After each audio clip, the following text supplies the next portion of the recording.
Takoto mai e koro I roto I te whare kino.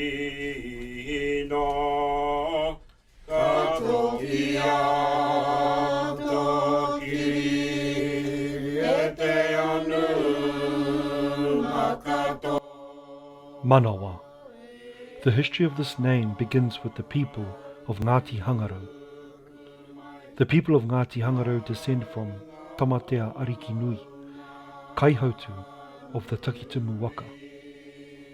When our people arrived at Tauranga, Tamatea climbed to the summit of Mowau and recited his special prayer, allowing his descendants the divine blessing to grow and prosper within these lands.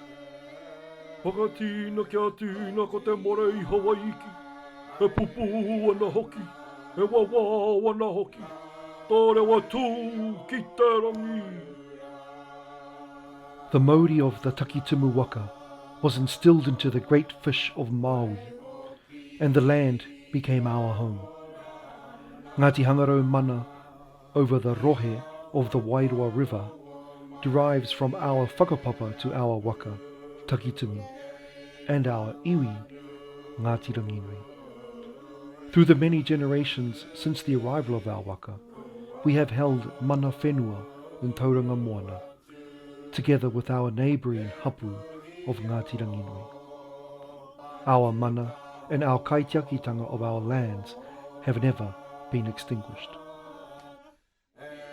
The land has nurtured and given life to all hapu, and our hapu have given mana to this relationship by naming places within our rohe. Certain unique affectations in the theme of our designations become evident as the meanings of our place names are revealed.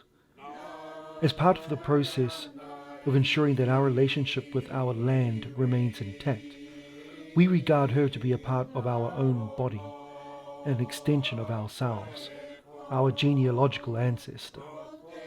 We name our lands as if they are a tinana.